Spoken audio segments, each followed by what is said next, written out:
ایک بات میری قوم کے بچے نوجوان نسل ہمیشہ اپنے ذہن میں رکھے، جب بھی آپ نے بی بی کے حق میں بحث کرنی ہے تو یہ ابتدائی معلومات آپ کے پاس ضرور ہونی چاہیے۔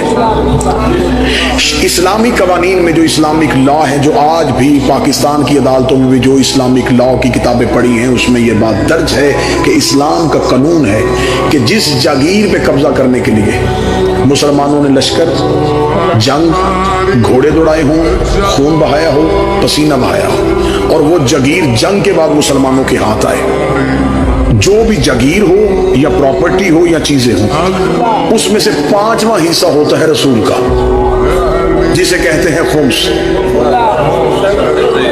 لیکن اگر کسی جاگیر پہ قبضہ کرنے کے لیے نہ کسی مسلمان کا گھوڑا دوڑا ہو، نہ جنگ ہوئی ہو، نہ خون بہا ہو، نہ پسینہ بہا ہو، یہ صرف اسلام کے روب کی وجہ سے اسلام کو مل جائے تو اسے شریعت میں کہتے ہیں مال فے۔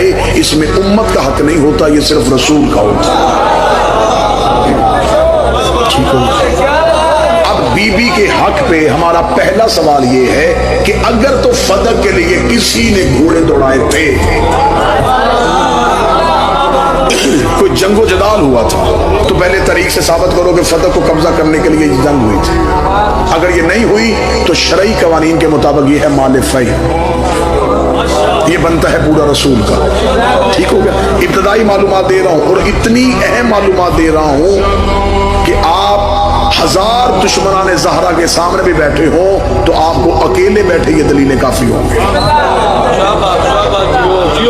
ہم چاہتے ہیں کہ حق زہرا کے حوالے سے ہر گھر میں مناظر پیدا ہو۔ مبلغ اعظم مولانا اسماعیل کہا کرتے تھے اگر شیعت کو جوان دیکھنا چاہتے ہو تو اپنے بچوں کو 2 چیزیں یاد کروا دو، فدق اور غدیر۔ 2 چیزیں اپنے بچوں کو یاد کروا دو، یہ نسلوں کو شیعہ کر دیں گے۔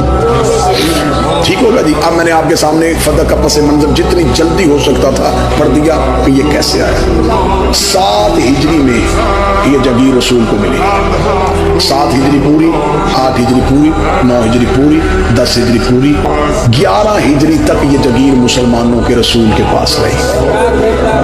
اگر اس میں امت کا حق تھا تو نبی نے 4 سال کیوں نہیں دیا؟ میں تو پنچایت کی صورت میں بات کر رہا ہوں سرکار۔ اگر اس میں امت کا حق تھا تو پہلا سوال ہے عدل محمد پہ۔ اگر آپ کہیں گے امت نے شرماتے ہوئے نبی سے نہیں مانگا تو سنی کتابیں چاہو گے میں ڈھیر لگا دوں گا۔ سنی کتابوں میں لکھا کہ بحرین سے مال خراج آیا، آدھی رات کے وقت اونٹ مدینے پہنچے، اس اونٹ میں سامان تھا جو دوسرے ملکوں سے بحرین سے مسلمانوں کے لیے بھیجا گیا تھا۔ رسالت مآب حجرے میں تھے، نوکر نے جا کے بتایا یا رسول اللہ وہ بحرین سے جو مال آنا تھا وہ آ گیا۔ تو صحابی پوچھ رہے ہیں کہ اس مال کا کیا کرنا ہے، بیت المال میں جمع کریں؟ رسول اللہ فرمایا نہ روکو، اونٹ مسجد کے دروازے پہ کھڑے کرو۔ اونٹ مسجد کے دروازے پہ رسالت مآب آبا لے کے حجرے سے باہر آئے۔ رسالت مآب نے فرمایا یہ سارا سامان مسجد میں اتارو۔ سارا سامان مسجد میں اتر گیا۔ رسالت مآب نے فرمایا چراغ روشن کرو۔ چراغ روشن ہوا۔ فرمایا مجھے وہ مستحقین کی، غریبوں کی، بیواؤں کی فرشتے لا کے دو۔ وہ فرشتے لا کے دی۔ رسول نے کہا یہ اس کے گھر دے کے آؤ، یہ بوری اس کے گھر چھوڑ کے آؤ، یہ مال اس بیوہ کو دے کے آؤ، یہ اس یتیم کو دے کے آؤ۔ صحابہ نے کہا یا رسول اللہ رات آدھی سے زیادہ ڈھل گئی ہے، اگر آپ کہیں تو یہ کام دن کی روشنی میں ہو جائے۔